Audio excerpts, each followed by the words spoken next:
예, 한 주간 잘 지냈습니까? 오늘이 2023년 마지막 강의입니다. 12월 26일. 그러니까 이거 세월이 너무 빠르네요. 총알같이 세월이 지금 흘러가고 있어요. 잠깐 기도하십시다. 하나님 아버지 감사합니다.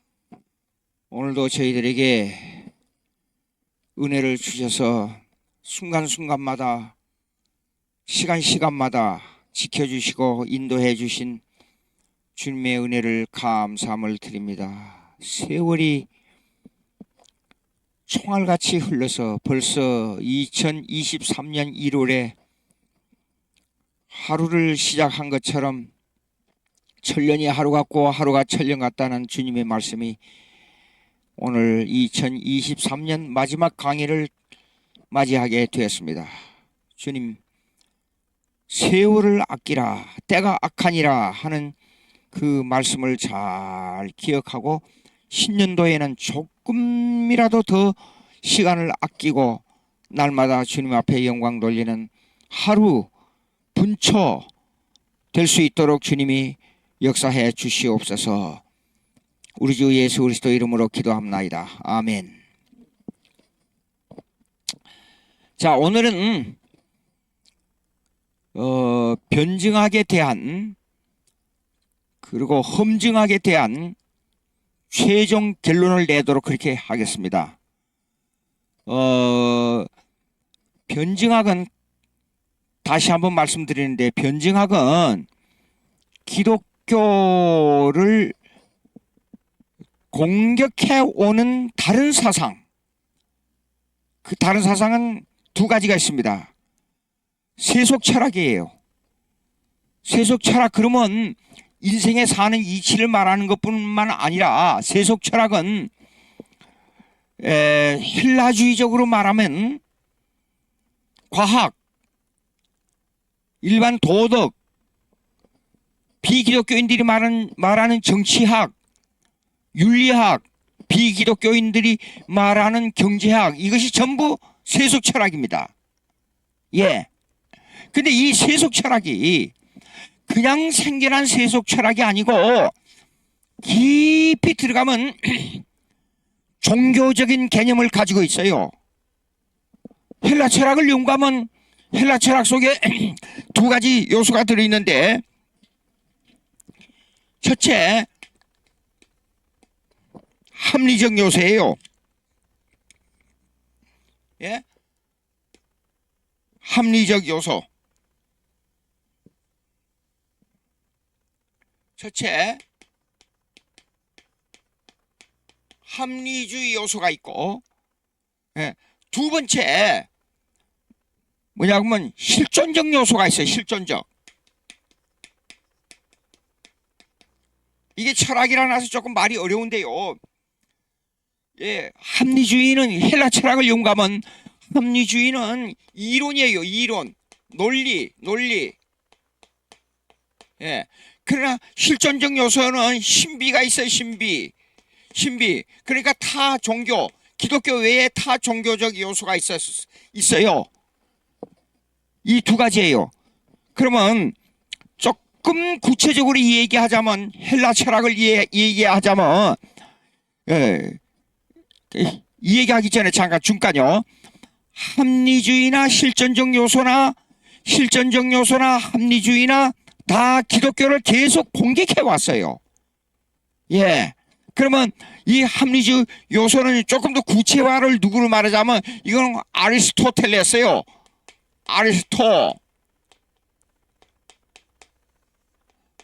아리스토텔레스. 예.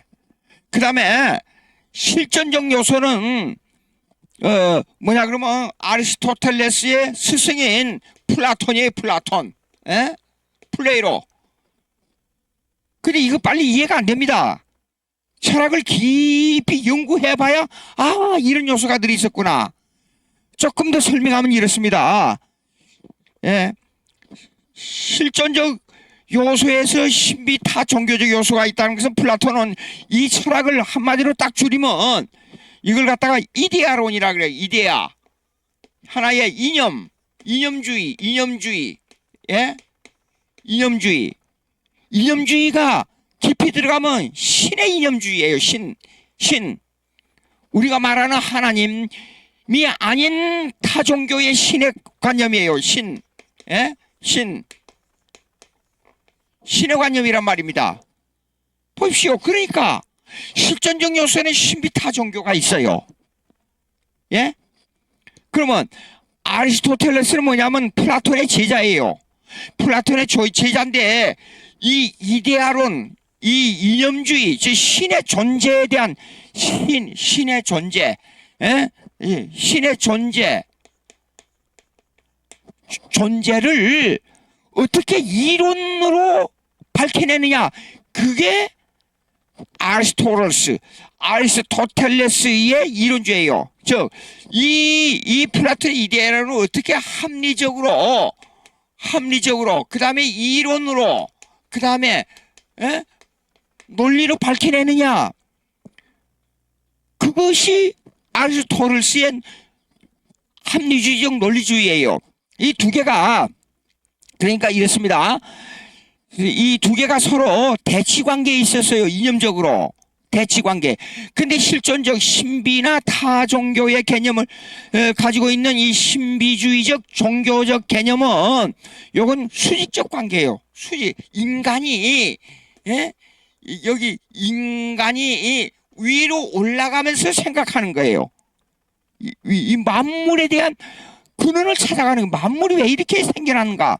만물에 대한 근원을 찾아가서 올라보면 거기에는 이래가 있다. 이념이 있다. 생각이 있다. 그 말이 생각이. 예? 생각이 있기 때문에 그 생각이 만물을 지배한다. 그 생각이 신이다. 예? 그 생각이 신인데 이 신이 이 만물을 지배하니까 해 속에 이념이 있고 달 속에 이념이 있으니까 달이 돌아가고 해가 돌아가는 거 아니야? 그렇게 생각하는 거예요. 예? 근데 이걸 합리적으로 생각해 보는 거예요. 이걸 논리적으로. 아리스토텔레스는 그 스승인 플라톤의 이념주의를 이 논리로 이걸 논리화했다 그 말이에요. 예? 그러니까 세속 철학이나 세속의 과학이나 기독교 외에 모든 논리, 실존, 합리 이것은 언제나 기독교를 공격하게 돼 있어요. 왜 그래요? 영적인 문제가 다르기 때문에, 영의 세계가 다르기 때문에 그래요. 우리는 하나님에 속한 하나님의 자녀로서의 영을 가지고 있어요.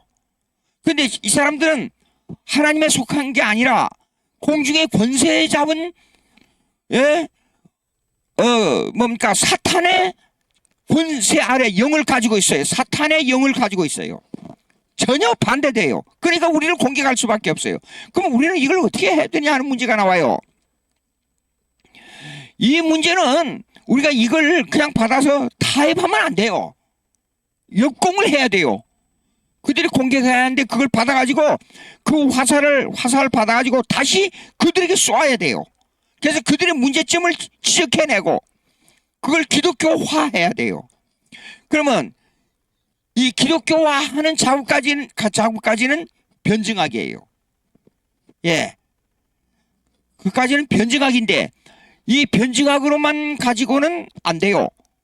험증학으로 들어가야 돼요. 험증학은 뭐냐? 보십시오.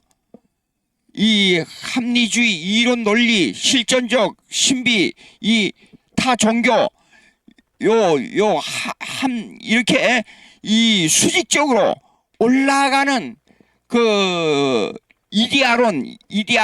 수직적으로 올라가는 이데아론에 있어서 인간의 실존 이념이나 인간의 신비적 이념이나 인간의 종교적 이념 가지고는 이것이 하나님을 알 수 있는 길이 안 된다 그 말이에요. 하나님을 안다는 하나님의 개념이 뭐냐 그러면 성경이 말하는 하나님이에요. 성경이 지시해 주는 하나님을 알 수가 없고 이방 종교의 하나님은 알 수가 있다 그 말이에요. 예.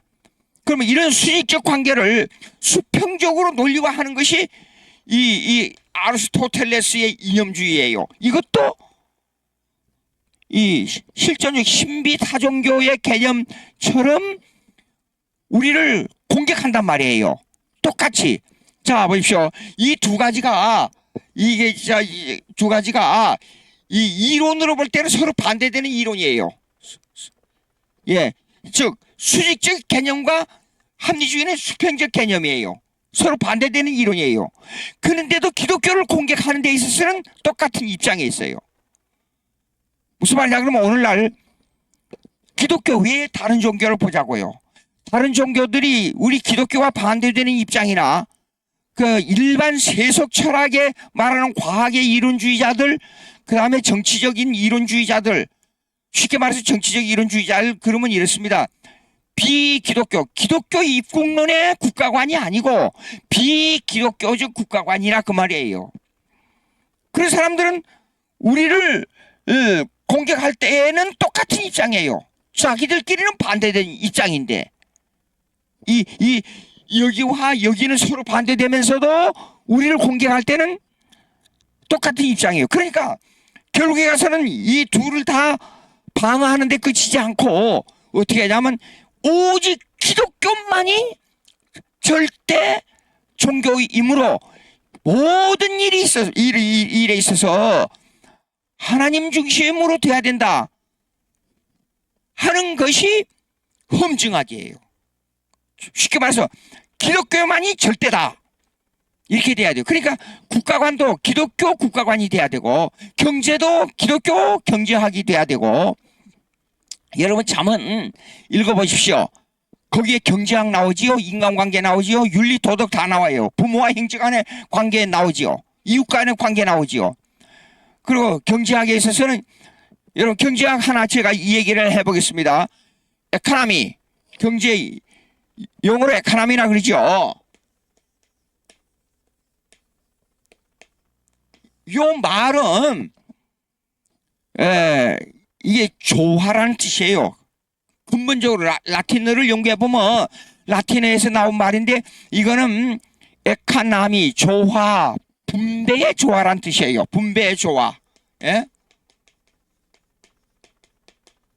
조화. 왜 그래요?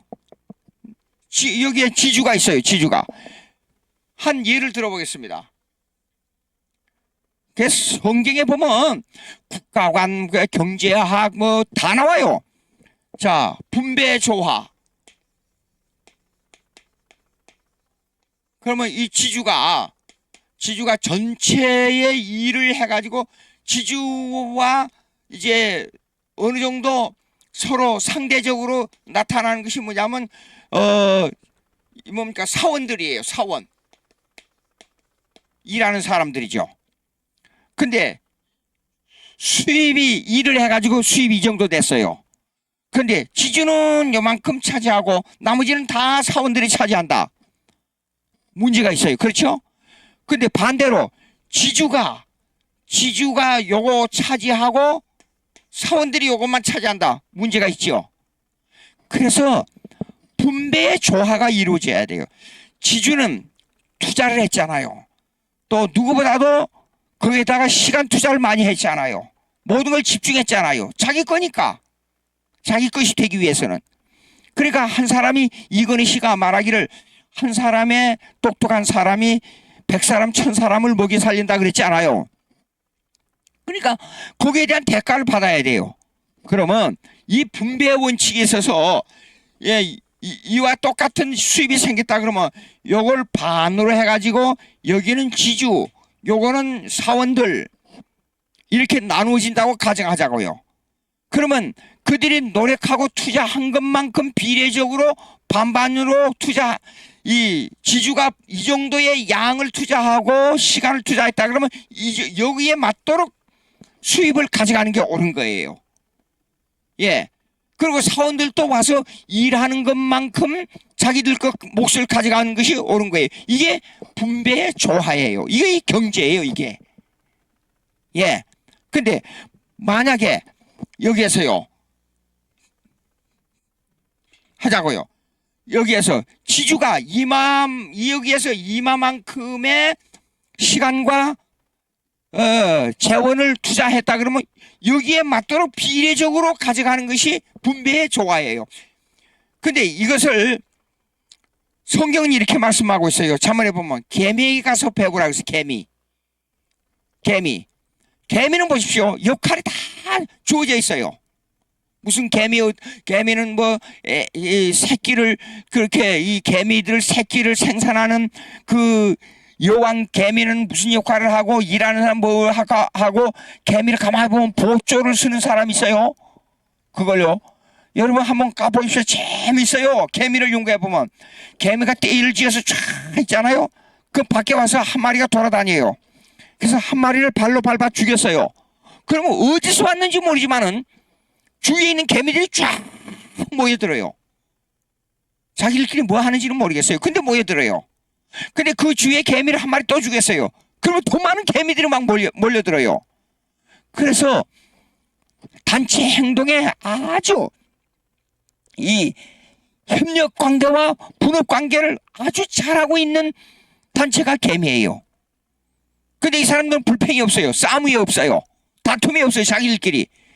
같이 일하고 자기 일에 종사하면서 그 일에 종사하는 것만큼 분배된 것을 가져가고 나누고 그래요. 그것이 경제 원칙이에요. 예. 자, 그러니까 이 기독교적 경제 원칙이 뭐냐? 기독교적 정치에 관한 원칙이 뭐냐? 기독교적 노동에 관한 원칙이 뭐냐? 그래서 기독교적 노동론이 아주 중요한 겁니다. 예.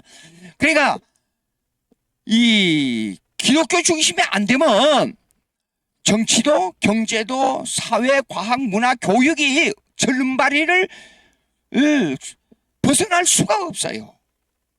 이걸 알아야 돼요. 예. 기독교 중심이 돼야 됩니다. 기독교 중심이. 국가관이고 경제관이고 과학관. 자 보십시오. 하나님께서 아담과 이브를 창조하시고 부탁한 것이 뭐죠? 일반은 총론이었어요. 일반은 총론. 여기 이제 조금 있으면 일반은 총론 나옵니다. 일반은 총론이 뭐예요? 그 일반은 총의 노동론이 나옵니다.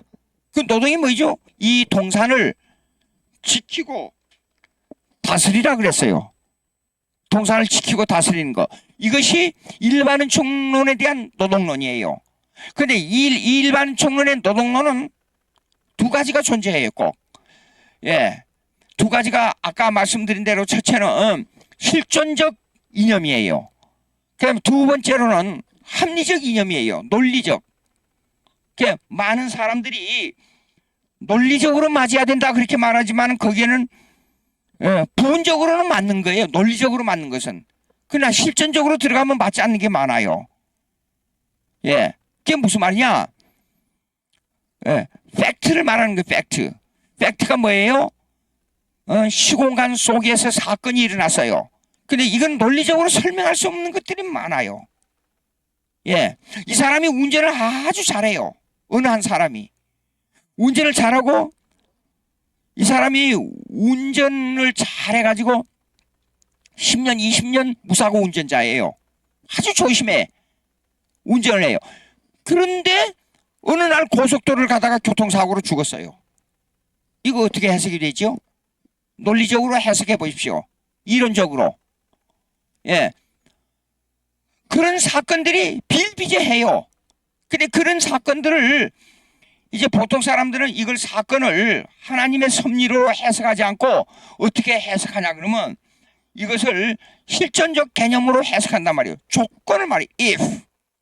만약에 이렇게 했었으면 이렇게 됐을 것이고 저렇게 했으면 저렇게 됐었을 것인데 왜 이렇게 됐느냐 하는 해석을 갖다 붙이는데 대답이 없어요. 해답을 못 내요. 예? 결국은 기독교 입장에서 사건을 해석할 때 어떻게 해야 되느냐? 섭리로밖에 해석이 안 되는 거예요. 하나님의 뜻이 작용하고 있었다. 예. 이런 것입니다. 그러니까 자, 아담으로 돌아가서 노동론으로 돌아가 보자고요.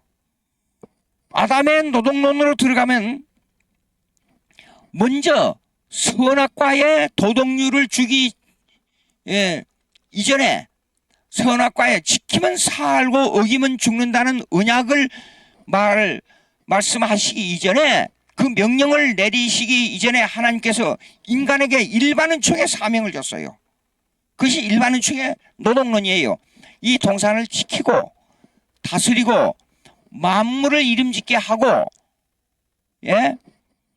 그 다음에 마지막에 하나 선악과의 열매를 따먹지 말라. 이건 하나님과의 인간의 관계에 창조와 피조물의 관계를 선을 긋는 넘을 수 없는 관계의 선이에요. 이거요. 이것이 이 도덕률이 지키면 살고 어기면 죽는다는 이 하나님의 명령이 예? 근데 그렇게 일반은총의 노동론을 받아가지고 이걸 수행하는 데 있어 이것도 어디에 걸려있냐 그러면 이게 중요합니다. 선악과 명령을 지키느냐 안 지키느냐에 걸려있어요. 왜? 그러니까 인간이 타락한 후에 하나님께서 남자는 나가서 노동을 해야 살 수 있도록 이 환경이 변화되어 버렸어요. 땀을 흘려야 되고. 그러니까 여러분 직장생활 해봐서 알지 않아요? 제가 미국에서 유학 시절에 그 청소일 밤에는 새벽 1시까지 청소일 하는 겁니다. 그리고 4시간 5시간 자고 또 아침에 일어나서 나가서 하여간 자동차를 운전을 하루에 몇 시간씩 했어요. 다니면서 공부해야 되고 직장 나가야 되고 애들 또 키워야 되고 뭐 갖가지 일들이 많아요. 예, 돌아다니는. 그러면서 이 보게 되면 우리 한국 사람들 일 많이 합니다. 정말로. 근데 미국에 가서 보니까 시간제로 정해놨지만은 일하는 것이 노동의 나라에 엄청나게 일을 열심히 해야 돼요. 그래서 살아남을 수 있어요.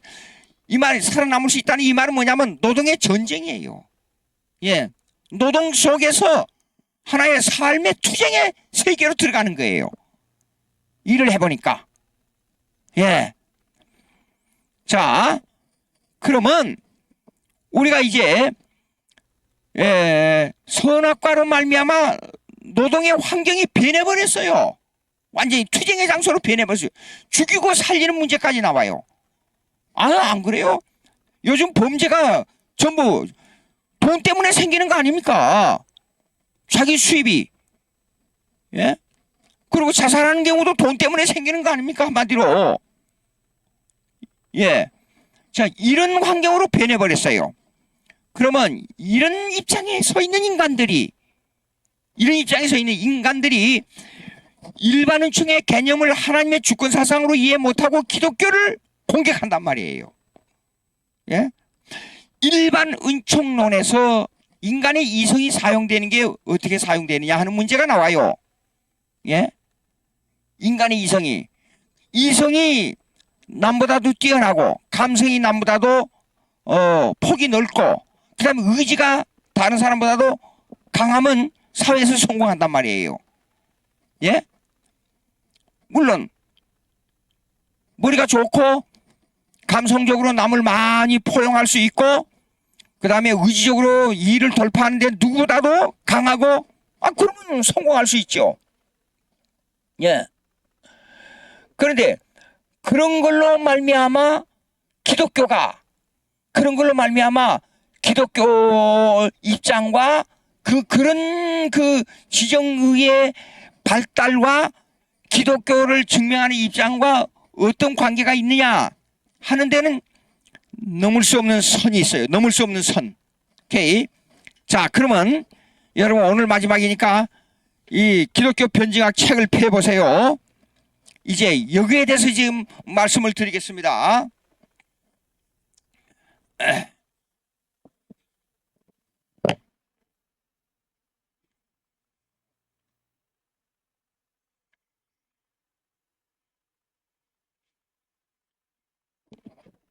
일반은 총론에 대한 얘기입니다. 이 788페이지 788페이지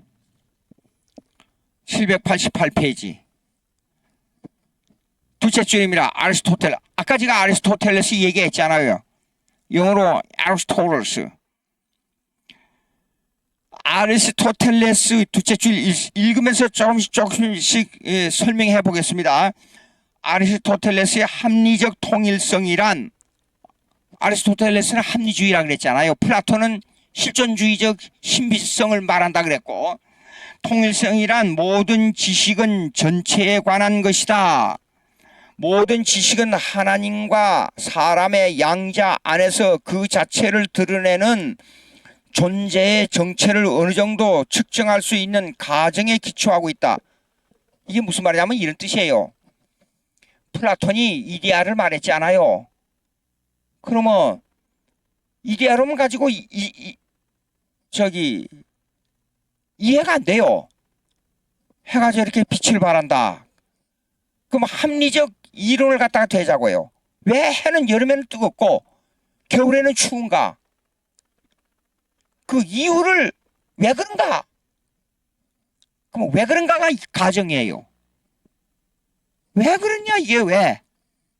그러면 이 가정을 가지고 하나님 앞에 하나님이 왜 존재합니까? 진짜 존재합니까? 아니면 어떻게 존재합니까? 아니면 무엇 때문에 존재합니까? 하를 들여다보라고요. 하나님에게는. 근데 그런 if, 만약에 왜 그런 걸 갖다가 들여대면 하나님에게는 이게 안 통한다 그 말이에요. 여러분 깊이 한번 생각해 보세요. 예수를 어떻게 믿었어요? 왜 믿었어요? 무엇 때문에 믿었어요? 그걸 갖다 들여대 보세요. 성립이 됩니까? 아니죠. 성경은 전제가 이렇습니다. 명령으로 되어 있습니다.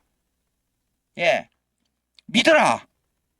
예, 왜 믿어요? 영생이 있다. 천국에 간다. 예수님이 누구예요? 천국의 주인이 예수님이야. 삼일째 하나님이야. 그러니까 거기에 그 안으로 들어와야 내 백성이 돼. 내 자녀가 돼. 그러면 왜 자녀가 되느냐? 무엇 때문에 자녀가 되느냐? 그걸 조건, 가정을 갖다 붙여봐요. 성경은 그 가정이 없어요. 없어.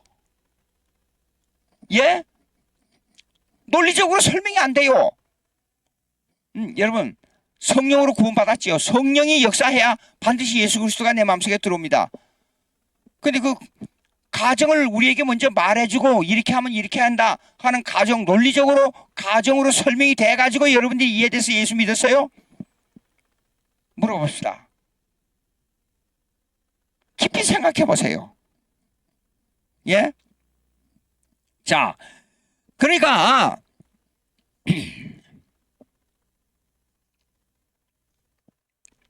조금 있으면 나옵니다만은 성경은 전제적이다 그 말이에요. 전제가 뭐예요? 이렇게 됐어. 그러니까 이렇게 돼야 돼. 그게 성경이에요. 너희는 아담의 범죄로 말미암아 죄 중에 탄생했어. 그러므로 너는 저주를 받아 죽어야 돼. 즉 지옥에 가야 돼. 근데 그걸 탈피하는 길이 뭐냐? 예수를 믿어야 돼. 그걸 인도해주고 가르쳐주신 이가 누구예요? 성령이에요. 요한복음 보게 되면 예수님이 또 그렇게 말씀했어요. 너희 지금 몰라. 그러나 보혜사 성령을 보내줄 테니까 보혜사 성령이 너희를 가르치고 인도해주면 다 알게 될 거야. 예수님이 단언적으로 가정을 말씀하지 않았어요. 가정을. 예수님 스스로 그랬어요. 내가 과거에 생각해보니까 이건 이렇게 되고 이렇게 되고 이렇게 됐으면 좋았을 것을 내가 이렇게 되면 잘못된 경향이 있지 않은가. 그런 적이 한 번도 없어요. 이렇게 해야 돼. 이건 이렇고 저건 저래. 딱 결정적으로 말씀해버렸어요. 예수님이. 안 믿으면 지옥이야. 야, 나는 무엇이고 너는 누구냐? 나는 포도나무야. 너희는 가지야. 가지가 끊어지면 죽어. 결정적이에요. 예? 가정이 없어요. 가정을 말하지 않아요. 그러니까 아리스토텔레스는 플라톤을 가정한 거예요. 플라톤의 이론을 가정한 거예요. 이데아론을 가정한 거예요. 예? 이데아론이 뭐예요? 이 만물에 대한 만물이 움직이고 생생하고 바람이 불고 춥고 덥고 나무가 자라고 동물이 나가지고 살면서 약육강식하고, 예? 초식동물은 소가 그렇게 힘이 좋고 코끼리가 그렇게 힘이 좋지만은 풀을 뜯어먹어요. 그런데 아무리 사자가 동물의 왕이라 해도 제가 볼 때는 동물의 왕이 아니에요. 동물의 왕은 코끼리예요. 아, 코끼리가 밟아버리니까 사자가 꽥소리 못하고 죽어버리더라고요. 예. 근데 초식동물이에요. 근데 초식동물이 제일 만만한 게 뭐예요? 소, 누 같은 거예요. 몸체가 코끼리보다 적으니까 사자들이 그거 잡아먹어요. 근데 이것들은 이 누나 이 소는 풀을 먹고 자라요. 이렇게 이 자연의 순환이 있어요. 이렇게. 그걸 어떻게 해석해야 돼요? 예? 근데 플라톤이 이 배후에 소를 움직이는 이데아가 있고 코끼리를 움직이는 이데아, 예? 이 만물을 움직이는 이데아, 해가 돌게 하는 이데아가 있다 이게요. 나무를 자라게 하는 이데아가 있다 이게요. 이념이 있다. 그 이념을 추적해서 올라가면 신이라. 그래서 만물의 신, 해신, 달신, 물신, 예? 나무신, 바람신, 모든 것을 신의 개념으로 본 거예요. 그러니까 로마 황제실에 가면 4세기 이전에 기독교를 받아들이기 전에 있잖아요. 로마 황제실에 가면 온 천지, 예, 그 우상의 개념이 수천 개가 있었어요. 로마 황제실에. 그래서 각 지역의 신의 그림을 전부 갖다 붙여놨어요. 로마 황제실에. 근데 그 중에 가장 중요한 신이 해신이에요. 그럴 수밖에 없지요. 해가 움직이고 지금 과학으로 말미암아 지구가 돌고 있지만은 과학이 밝혀낸 거지요. 과학은 뭐냐면 가정을 먼저 전제해놓고 연구하다 보니까 사실이 밝혀진 거예요. 쉽게 말해서 왜 해가 도는가? 이 가정을 얘기해 본 거예요. 왜? 무엇 때문에 도는가? 그 도는 원인이 뭔가 하는 것을 가정해 본 거예요. 근데 연구를 해보니까 중세 수도원대학에서 연구를 해보니까 해가 도는 게 아니고 지구가 돌고 있다는 걸 알아낸 거예요. 천문학에서. 그것이 수도원대학이에요. 그러니까 중세 로마 캐토릭에서 운영하는 수도원대학은 헬라주의 사상의 연속성에 있어요. 예. 그 연속성이 뭐냐? 그 연속성이 바로 가정에서 시작된 거예요. 헬라주의의 가정의 이론이 중세 수도원대학, 로마 캐토릭의 수도원대학의 가정으로 이어진 거예요. 자, 그런데 보자고요. 그러면 788페이지 보자고요. 밑에 하나, 둘, 셋, 다섯, 여섯째 줄이에요. 벤틸 박사.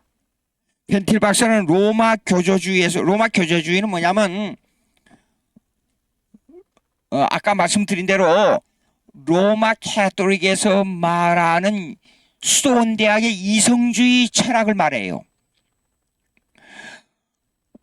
로마 캐토릭의 신학을 보고 로마 교조주의라 그러는데 이 로마 교조주의의 이념은 헬라 철학의 가정을 전제로 한 이념이에요. 거기에다가 신학이라는 접목을 한 거예요. 그러니까 로마 교조주의 수도원대학에서 연구한 것을 전부 찾아보면 천문학도 천문신학이라 그랬어요. 예. 그리고 문학도 이 기독교 문학이라는 이름 아래서 헬라 문학을 공부한 거예요. 그래서 의학, 문학, 음악, 철학, 천문학 전부 신학이란 이름 하에서 수도원대학을 운영한 거예요. 그래서 수도원대학에서 별걸 다 가르친 거예요. 가정도 없지 신부들이 앉아서 연구한 거예요. 연구하면서 신학이란 이름 아래 연구하지만은 천문학을 연구하다 보니까 천문학에서 해가 도는 게 아니고 지구가 돌고 있고 지구 주위로 달이 돌고 있다는 걸 알아낸 거예요. 자기들이 뭘 가르쳤어요? 자기들이 지구가 돌고 있다는 걸 가르쳤단 말이에요. 근데 종교적 개념으로 넘어가서요. 이게 중세는 1천년 동안 모든 법학, 예? 천문학, 그 다음에 뭐 모든 학문이 전부 수도원 대학의 학문이었어요. 중세. 그러니까 국가관도 수도원 대학의 국가관이 그대로 국가로 연결된 거예요. 그러니까 여러분 이해를 못합니다. 지금은 종교 분리가 돼가지고 정치와 교회가 분리가 돼. 제가 지금 교회와 교회와 국가라는 책이 있어요. 거기에 보게 되면 그 종교 분리의 원칙이 나옵니다. 예. 근데 로마 그 내용의 일부가 지금 일부를 얘기하고 있어요. 로마 캐토릭의 종교 분리는 없고 모든 이념, 사상, 과학, 예술까지라도 사회학까지라도 전부 로마 캐토릭의 교조주의에서 나온 거예요. 그게 수도원 대학에서부터 시작됐어요. 그런데 국가관도 있잖아요. 로마 캐토릭의 국가관. 그러니까 힐데브란드 사건 여러분들 아신지 모르지만 힐데브란드는 모든 국가의 제왕들이 교황 밑에 있다. 그래가지고 교황의 사인장이 없으면 제왕이 될 수가 없었어요. 당시에. 예? 참 무서운 일이었어요. 자, 그래서 수도원 대학에서 연구해보니까 뭐가 연구하는 거요? 연구를 해보니까 해가 도는 게 아니고 지구가 돌고 있단 말이에요. 근데 종교관념으로 넘어가서는 뭐냐 그러면 여태까지 가르친 것이 해가 돌고 있다는 걸 가르쳤단 말이에요. 종교 개념으로는. 그러니까 재판과 문화 예술까지 다 지배하고 있었으니까 로마 캐토릭이 재판이 열렸습니다. 근데 공부할 때 연구할 때는 지구가 돈다고 가르쳐놓고 재판할 때는 해가 돈다고 말한단 말이에요.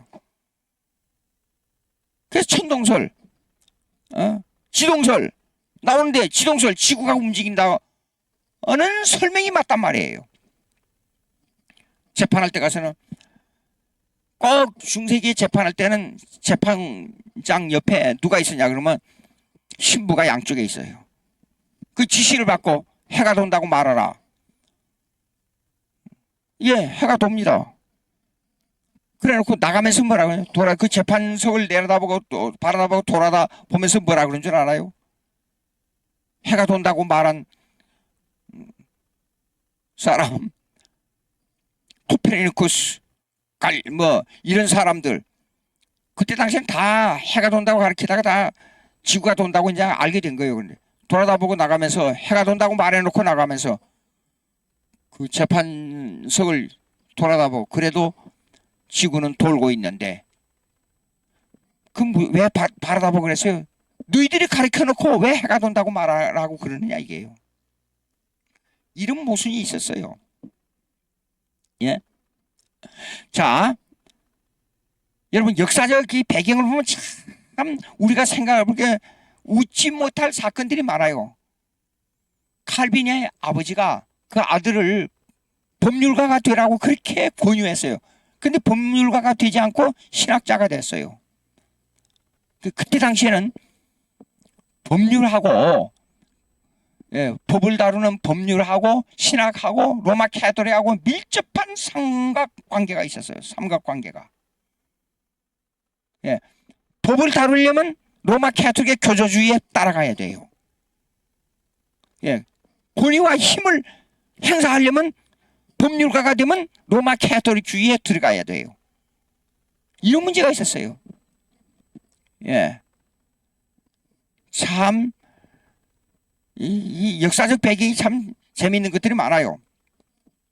자, 그러면 이제 벤틸 박사의 이론을 봅시다. 벤틸 박사는 로마 교조주의에서 주장하는 연속성과 불연속성을 좀 더 세밀하게 이해하려면 좀 더 연구할 필요가 있다고 말하였다. 연속성과 불연속성. 컨티뉴이티하고 디스컨티뉴이티하고 어떻게 해야 되느냐 하는 문제가 나요.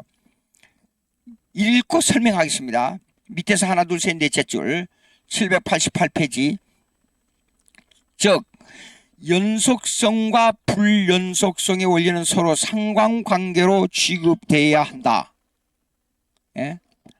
그리고 이 두 가지는 학문으로서의 통일성에서 서로 상관관계로 취급되어질 때 인간적이든지 아니면 신적이든지 전체로서 실제와 더불어 사고의 동일성에 관한 잊어버린 관념을 포함하고 있다.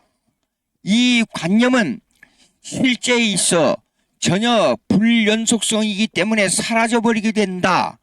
만약 이러한 관념이 실제에 있어 나타나게 된다면 그때 모든 탐구적인 사건들은 하나의 추상적 공백의 존재 안에서 그들의 개체적 요소를 잃어버리고 말 것이기 때문에 합리적 통일성이 사라져버리고 말 것이다.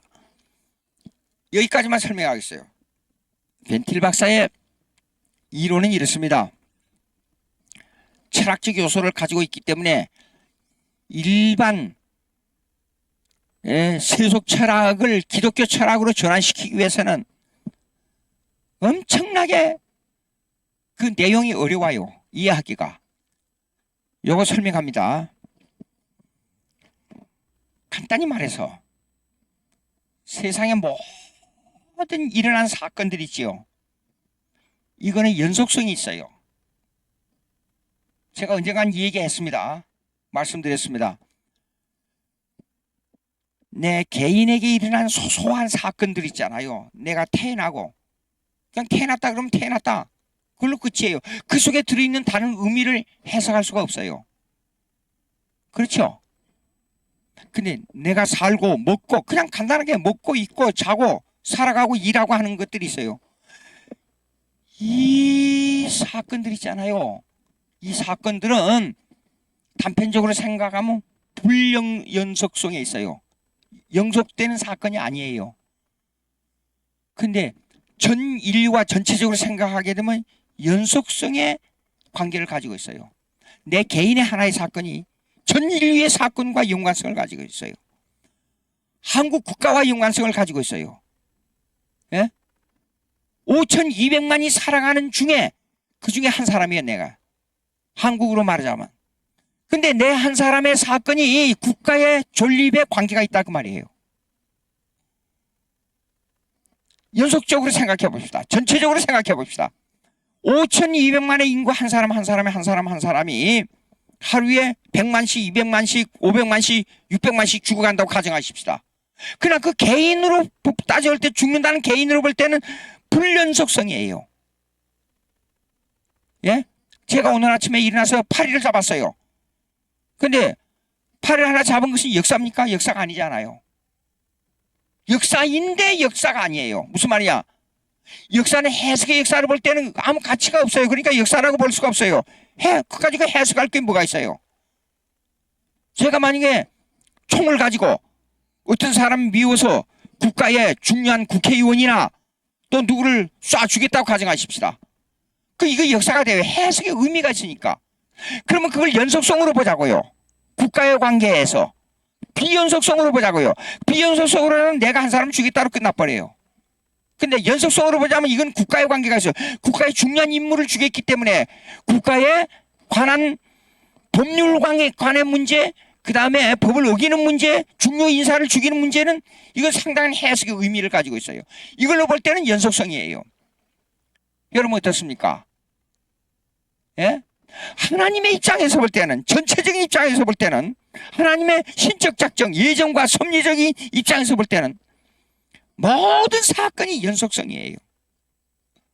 그러나 나 개인으로 딱 대놓고 볼 때는 비연속성. 그러니까 내가 우연히 무슨 일을 하다가 오늘 아침에 무슨 글을 아침에 일찍 일어나서 글을 쓰다가 펜을 놓고 가서 식사 시간이 돼서 식사하고 가서 펜을 어디에다 뒀는지 몰라요. 잊어버렸어요. 이게 연속성이 있어요? 불연속성이 관계된 거예요? 연속성이 관계된 거예요? 몰라요. 잊어버려요. 그러니까 불연속성에 끝나버려요. 근데 하나님의 입장에서 볼 때는 이게 섭리적으로 볼 때는 연속성과 관계를 가지고 있다 그 말이에요. 어떻습니까, 여러분? 생각을 해보십시오. 그래서 신중한 신앙인의 개념으로 들어가려 그러면 섭리적 신앙이 돼야 돼요. 저는 가끔 가다가 무슨 일을 잘 추진해 가는데 시간이 어긋나 버렸어요. 안 됐어요. 무슨 문제가 생겼어요. 그때 딱 정지해요. 단 며칠 동안에. 하나님, 이 사건이 하나님의 뜻과 어떤 관계를 가지고 있습니다. 성령님이여 인도해 주십시오. 그럴 때가 수없이 많아요. 이때 판단을 가지고 일을 어느 방향으로든지 하나님의 뜻에 맞도록 추진하는 지혜를 주십시오. 길거리에 딱 걸어가면서 그 기도를 많이 해요. 무슨 일이 생기면 모두 다 이렇게 합니다. 연속성과 불연속성을 생각하지 않고 자기 마음대로 생각해서 이걸 결정해요. 어떤 사람은 고집이 센 사람은 이걸 돌이킬 줄 모르고 꼭 자기가 원한 대로 사업을 가다가 은행에 가서 론이 뭐예요? 융자를 얻으려고 할 때 그 융자가 안 되면 끝까지 얻으려고만 하는 고집을 부리는 경우가 있어요. 생각해 보십시오, 한번. 근데 그걸 융자를 얻어가지고 나중에 그 돈 가지고 사업을 하다가 실패했어요. 그럼 그때 이렇게 말합니다. if 가정을 말해요. 예? 그게 뭐예요? 만약에 그때 론을 안 얻었으면 좋았을 것을. 예수님 앞에서는 그게 안 돼요. 성립이 안 돼요. 예수님 앞에서. 예수님은 모든 것을 과거, 현재, 미래를 다 정확하게 알고 계실 뿐 아니라 그것을 집행하는 것까지도 오차가 없기 때문에. 생각해 보십시오. 벤틸 박사의 이론입니다. 이거요. 연속성과 불연속성에 있어서 불연속적인 문제는 사라져버리고 없는 것 같이 보이지만은 하나님의 뜻에 있어서는 그게 아니다. 자, 근데 로마 교조주의는 이제 로마 교조주의를 여러분 로마 교회에 로마 천주교가 개인적으로 봐서는 어떤 사람은 거기 가서 구원이 이루어질 수가 있어요. 예수 그리스도를 받아들이면 구원이 이루어져요. 근데 교회론적으로 볼 때는 구원이 없는 단체입니다. 아이고 숨이 막혀요. 답답해요. 여러분 직제일치운동 아시죠? 들어봤어요? 직제일치운동. 직제일치운동이 뭐냐 그러면 기독교 우리가 말하는 목사, 장로, 집사 제도와 로마 캐토릭에서 말하는 교황, 뭡니까? 추기경, 주교, 신부 이 제도를 일치하자 그 말이에요. 가능합니까? 어디 성경에 교황이 있고 주교가 있고 뭐가 있어요? 성경에는 분명히 목사, 장로, 집사 제도가 있는데 생각을 해봐요. 그럼 일치하자 그 말은 무슨 말이야? 그러면 우리 기독교의 이 목사, 장로, 집사 제도를 싹 없애버리고 목사들 이혼하고 가정도 버리고 신부하러 들어가라 그 말이에요. 죽 써서 개 준다 그 말이에요. 가능한 일이에요? 이 운동을 한국 교회가 했다니까요. 로마 캐토릭에서 그걸 받아줬어요? 안 받아줬잖아요. 불가능한 일을 했다고 말이에요. 직제일치가 뭡니까? 예? 우리 제도를 없애버리고, 그거 쉽게 말해서 우리의 제도를 없애자는 말은 뭐냐면 교회를 없애자는 말이에요. 그리고 로마 캐토릭으로 들어가자 그 말이에요. 예. 그러니까 벤틸 박사는 로마 교조주의의 이론을 아주 세밀하게 헬라주의에 기초된 스콜라주의 이를 공격하면서 분석했잖아요. 자, 로마 교조주의의 신학적 이론은 스콜라주의라 그래요. 스콜라주의의 기초로 하고 있어요. 스콜라주의가 뭐예요? 철학과 신학을 합리적으로 이해하자 그 말이에요. 합리적으로, 논리적으로. 제가 묻겠습니다. 예수님이 물 위로 걸었어요. 분명히 죽은 자를 살렸지 않아요. 그거 믿지 않아요, 여러분들. 분명히 예수님이 십자가에 죽었다가 3일 만에 다시 살아났잖아요. 죽음을, 예수님이 진짜 죽었는가 살았는가를 확인하기 위해서 십자가에 달린 예수님 옆구리를 찔렀잖아요. 물과 피가 쏟아졌잖아요. 예?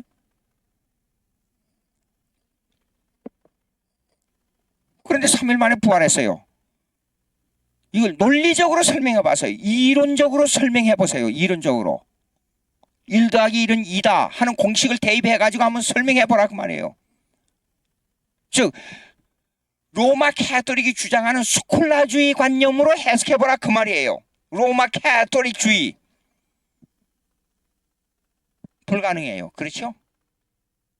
전혀 이론이 성립이 안 돼요.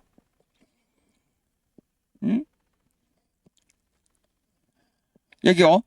790페이지 한번 보세요. 790페이지. 중간에 칸트의 철학은 통일성을 말하는 데 있어 주관적 입장에서의 합리적 개념과 경험적 개념을 통일되도록 설정하여 과학적 개념의 통일성으로 이끌고 가려고 한다. 이게 틀렸다.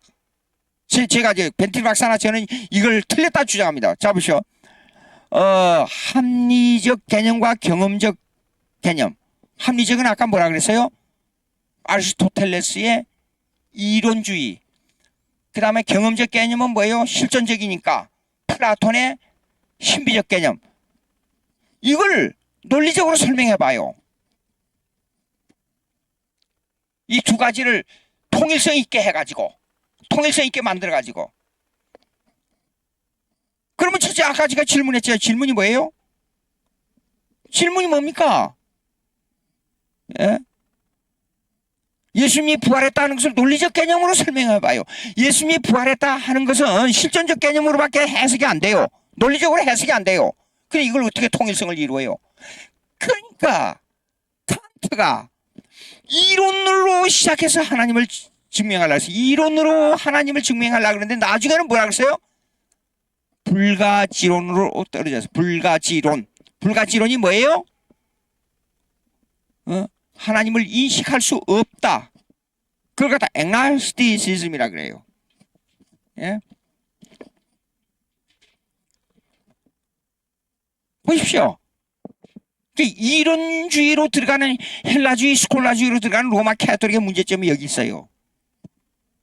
예. 자.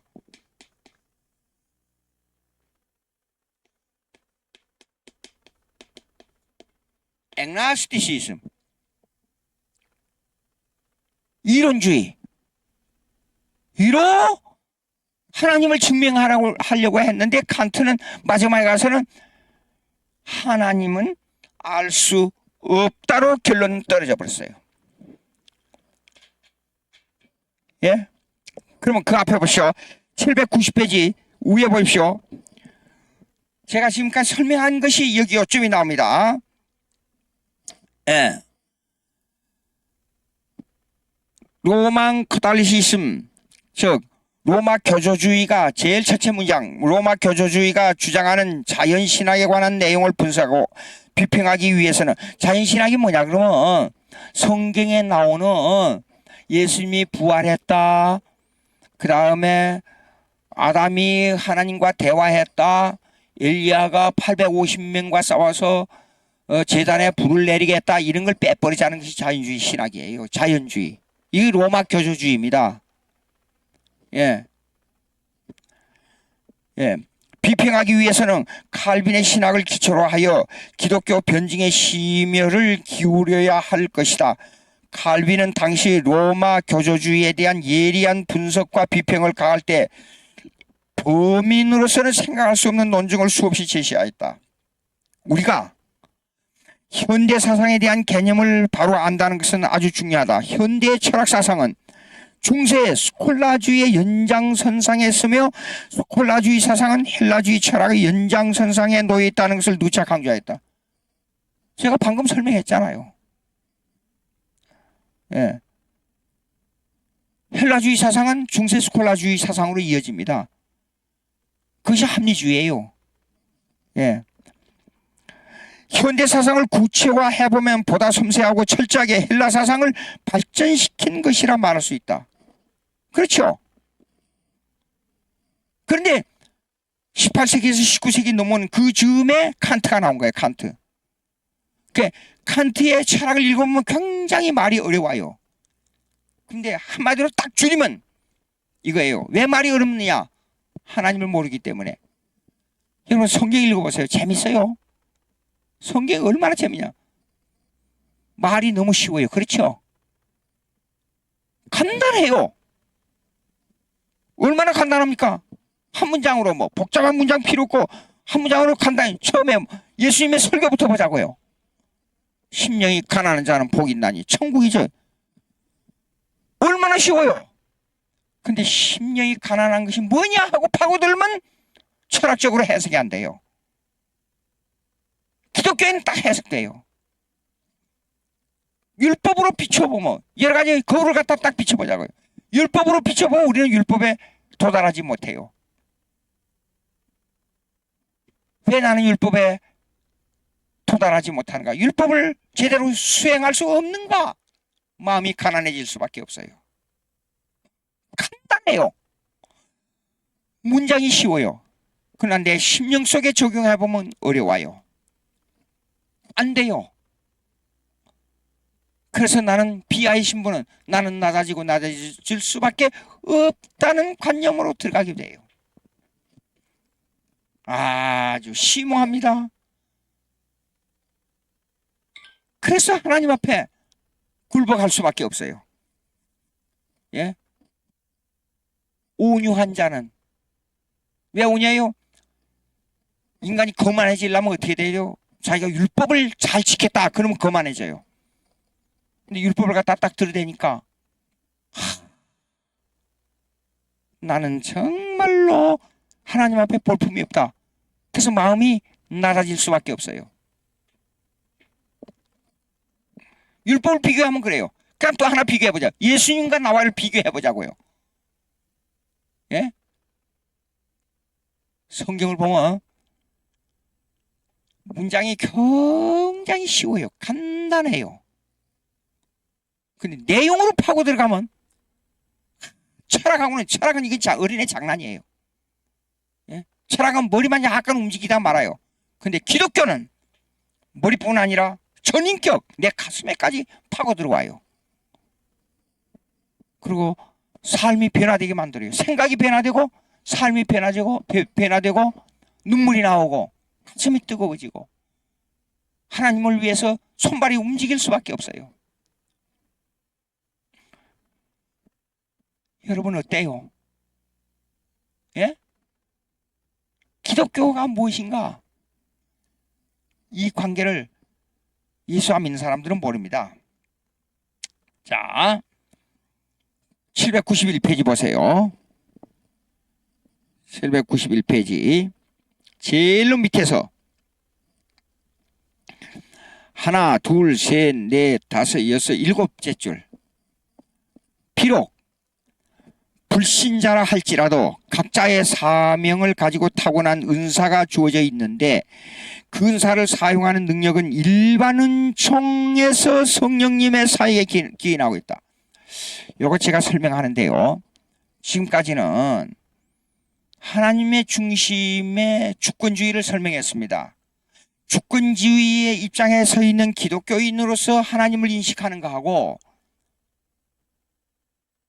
이 주권주의 사상에서 벗어난 예수 그리스도를 구세주로 모시지 못하는 비기독교인의 입장에서의 신에 대한 인식하고 비교해서 지금 설명을 했습니다. 근데 이제는 그러면 일반은총에 대한 문제로 들어가 보자고요. 일반은총에. 이게 뭐냐 그러면 잠깐만요.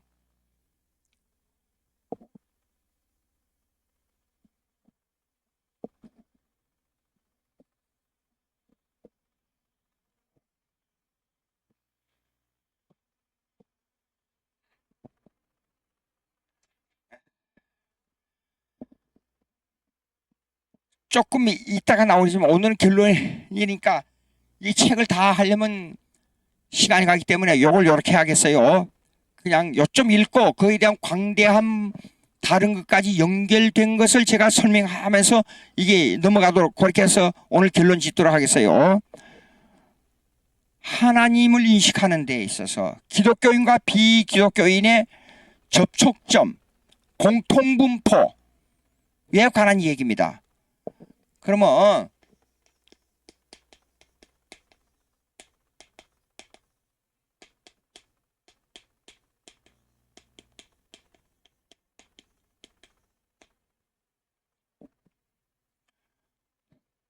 사람은 예수 믿는 사람과 안 믿는 사람들 다 같이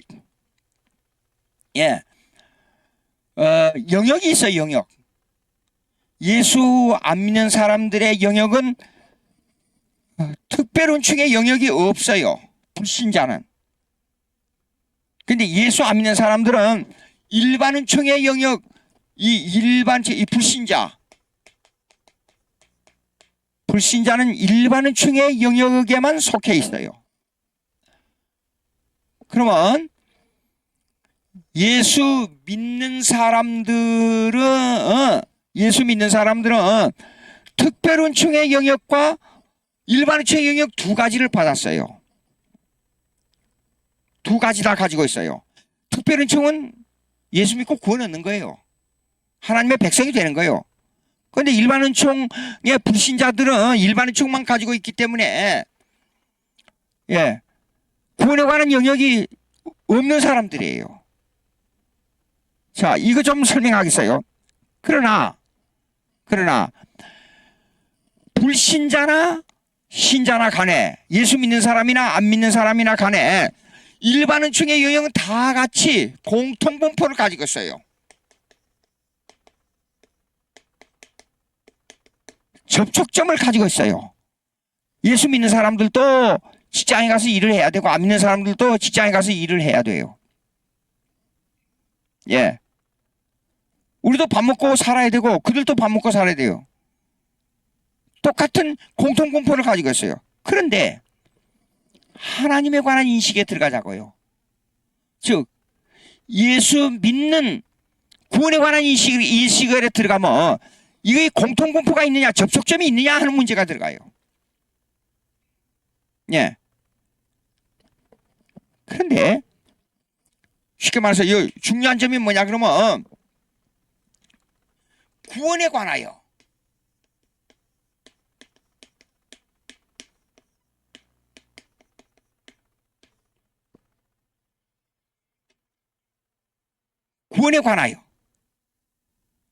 즉 좀 더 하나님의 인식이 들어가면 조금 더 깊이 들어가면 삼위일체 하나님의 인식에 관하여 삼위일체 하나님의 인식에 관하여 일반은총의 영역에만 속해 있는 불신자와 특별은총의 영역과 일반은총의 영역을 다 가지고 있는 신자에 관하여 하나님의 인식에는 접촉점 공통분포가 있느냐 없느냐 하는 문제예요.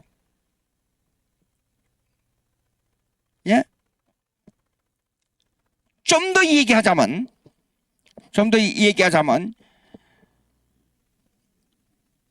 인간의 지적, 인간의 지식, 인간의 의지, 인간의 지식과 인간의 의지가 일반은총에 속한 인간의 지식과 인간의 의지가 특별은총에 속한 하나님을 인식하는데 이 지식과 이 의지가 구원에 관하여 공통분포를 형성할 수 있느냐 없느냐 하는 문제예요.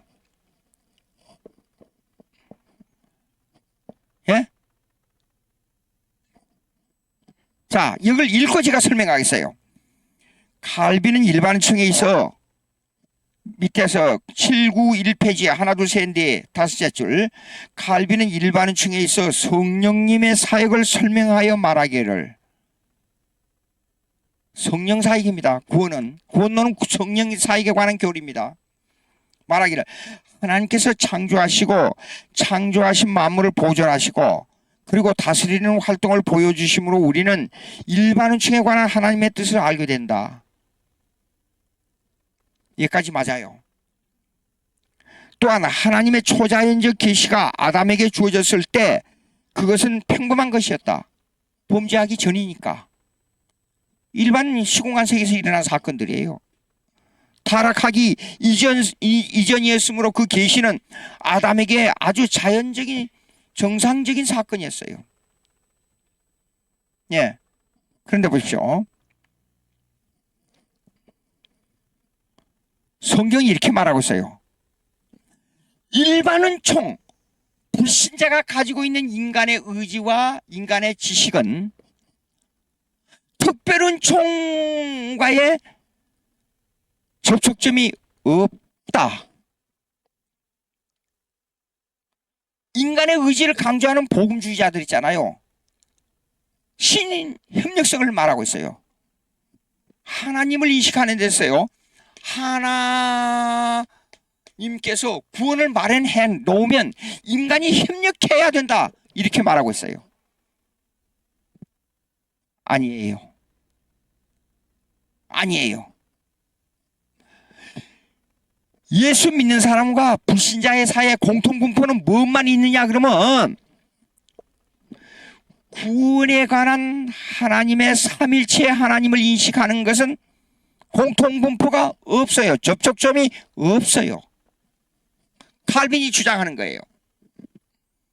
없고 어디까지만 공통분포를 형성할 수 있느냐 그러면 불신자와 신자 사이에 하나님의 존재인식만 가능해요. 하나님이 있다. 그거는 가능해요. 불신자와 신자 사이에. 그러나 하나님의 존재인식에서 좀 더 깊이 들어가면 이런 게 있어요. 예, 신자는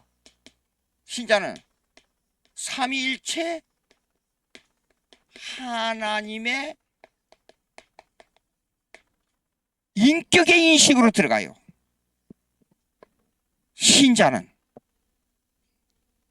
삼일체 하나님의 인격으로 들어가요.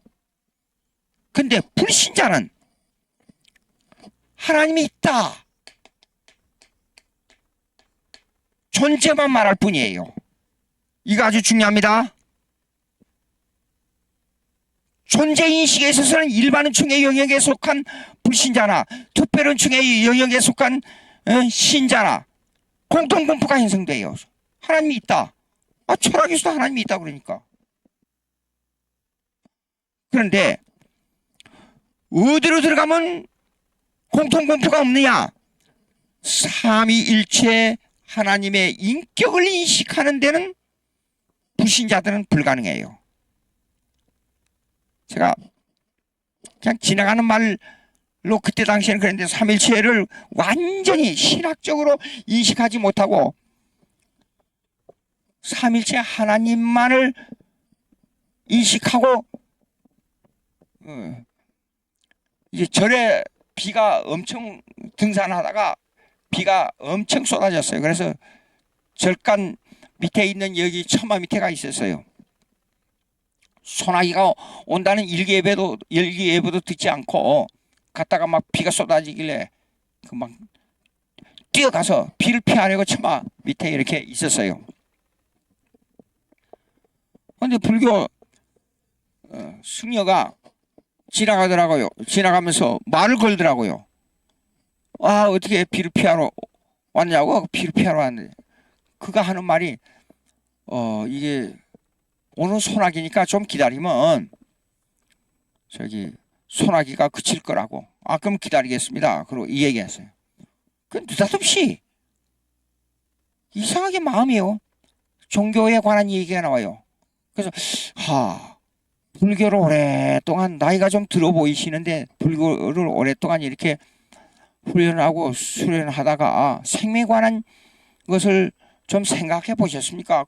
나도 모르게 그렇게 나오는 거예요. 그 다 성령이 시킨 일입니다. 주춤하는 거예요. 한참 한 몇 초 동안 생각하는 거예요. 글쎄요, 그런 거예요. 그래서 종교의가 들어간 거예요. 나는 기독교를 섬기는 사람입니다. 아, 그러냐고. 근데 대뜸 하는 말이에요. 뭐, 종교는 다 같은 건데요. 종교는 다 같지 않습니다. 아주 다릅니다.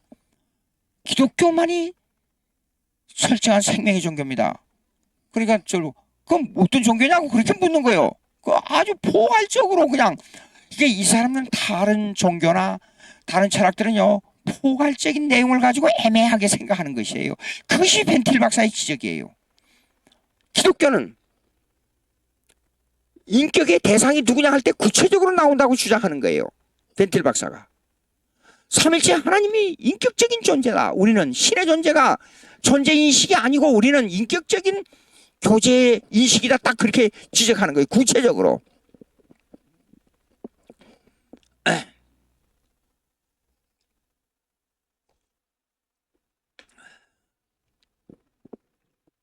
그래서 어떤 신이냐고 포괄적 우리는 삼일체 하나님입니다.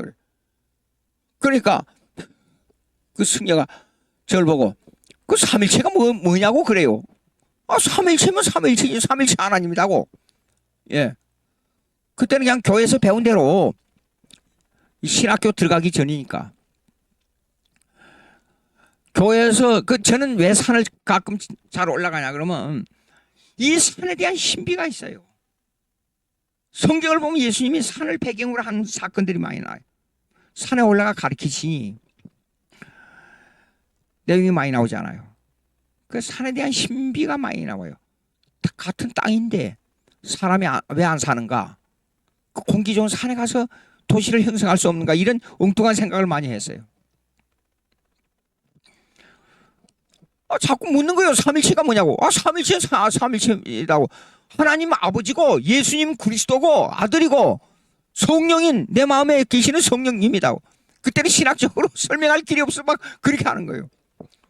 삼일체 하나님인데 그걸 못 믿냐고. 우격다짐으로 얘기한 거예요. 근데 지나놓고 보니까 제가 예수 그리스도를 받아들이고 구세주로 받아들이고 나서 보니까 삼일체 인식이 인격적으로 제게 존재했던 거예요. 보니까 막 박박 우기면서 삼일체 하나님만이 하나님이라고 이렇게 얘기를 한 거예요.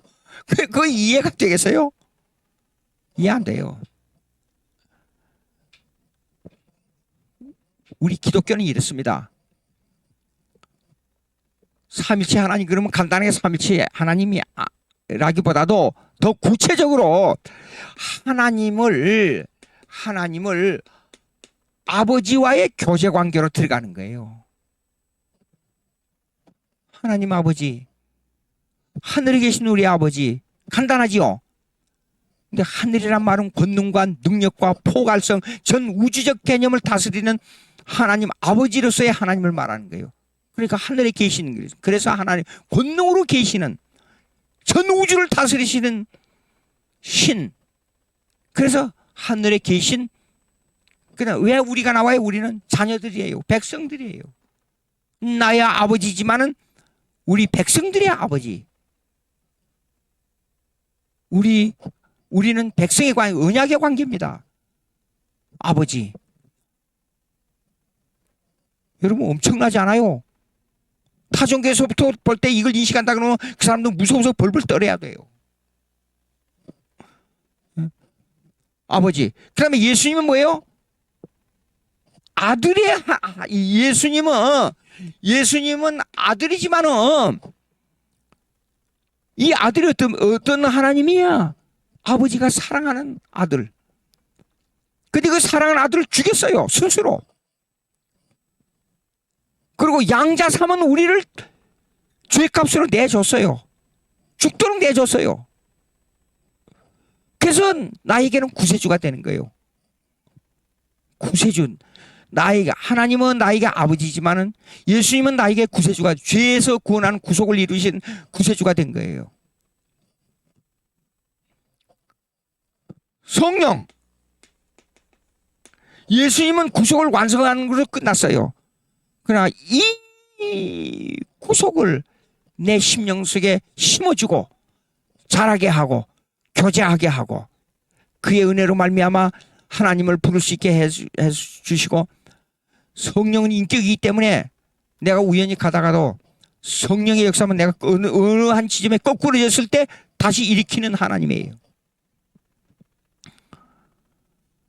이 교제인식이에요. 사귐의 인식이에요. 하나님과 나와는 존재인식이 아니에요. 이거요.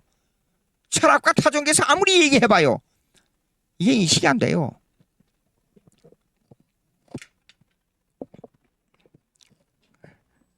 자, 793페이지요. 중간에 파라그래프 한 문장 읽습니다. 두 문장. 이러한 죄를 깨닫는 일은 일반은총의 은사를 무시하는 것과는 다른 개념이다. 요거는 그 앞에 나온 파라그래프를 이어서 설명하기 때문에 이 말이 나온 거예요. 로마 교조주의나 인간의 의지를 강조하는 복음주의는 죄의 문제와 일반은총에 관한 문제를 혼돈하여 그 의미를 잘못 해석하는 경우가 허다하다. 인간의 의지를 강조하는 복음주의는 뭐예요? 인간의 의지가 하나님의 은혜에 동참할 수 있다 그 말이에요. 근데 성령의 역사가 우리 칼빈주의는 이렇게 믿습니다. 개혁파 신학은 성경대로 믿는 신학은 이렇습니다. 성령은 내 인격과 내 의지와 내 지식을 그분의 뜻대로 사용해야 하는 것이지 우리가 동참하는 게 아닙니다. 구원을 인식하는 데 있어서요. 하나님을 아버지로 예수님을 구세주로 성령을 나 구원자 내 심령 속에서 사역하시는 하나님으로 믿는 사람에게는 빌립보서 2장 13절에 내 마음속에서 향하는 이는 하나님이라 그랬어요. 그냥 내 개인의 양심이 아니에요. 성령이 역사합니다. 그래야 예수를 믿게 돼요. 그런 인식으로 들어가는 게 아닙니다. 로마 카톨릭이나 인간의 의지를 강조하는 복음주의. 인간의 의지를 강조하는 복음주의는 두 가지 크게 말합니다. 알미니안주의나 웨슬리안주의를 말해요. 자, 그 다음에 봅시다. 795페이지 한번 보세요. 지금까지 설명한 것이 이제 또 나오는데요. 이걸 요점적으로 제가 이 문장을 읽겠습니다. 첫째 중간에 파라그래프 보십시오. 795페이지. 우리는 개혁파 신학이 주장하는 개혁파 신학은 성경대로 믿는 정통주의 신학을 말합니다. 네. 개혁파 신학이 주장하는 일반은총론의 개념을 특별은총론과 따로 생각해야 하지만 일반은총의 영역과 특별은총의 영역은 분리되어 있어요. 그러나 하나님의 주권 하에서는 하나예요. 일반은총도 하나님의 다스림에 따라서 움직이고 있고 특별은총도 하나님의 다스림에 따라서 움직이고 있어요. 생각해야 하지만 하나님의 주권자 입장에서는 이론화된 통치적 개념으로 생각해야 할 것이다. 로마 교조주의나 인간의 의지를 강조하는 복음주의 입장은 특별은총의 개념을 정의하는 데 있어 인간의 존재를 초자연적 단계로 높이는 정도로 생각하고 있다. 왜 그래요? 인간의 의지가 하나님의 은혜에 동참할 수 있다 그러니까. 여러분, 범죄한 인간이 하나님에 대한 삼일체의 생각조차도 미치지를 못해요. 하나님의 존재 인식도 전혀 자기 마음대로 생각하지 성경대로 생각을 못합니다. 인간이 타락했다는 말은 자력으로 하나님의 영광을 돌릴 수 없다고 말이에요. 100% 불가능하다고 말이에요. 예수 믿는 사람하고 한번 대화해보세요. 접촉점이 없어요. 공통분포가 형성이 안 돼요. 예? 자, 이거 꼭 명심하시기 바랍니다. 이제 시간이 됐어요. 797페이지 다음 시간에 하도록 하겠습니다. 점심시간이 됐어요. 잠깐 기도하겠습니다. 하나님 아버지 감사합니다. 저희들에게 은혜를 풍성하게 내려주시옵소서. 믿음을 강하게 해주시옵소서. 성령 충만하게 해주시옵소서. 우리 한국교회를 말씀대로 성령 충만하게 자아를 잃어버릴 정도로 예수에 집착하게 해주시옵기를 간절히 바라옵고 예수님의 이름으로 기도합니다. 아멘.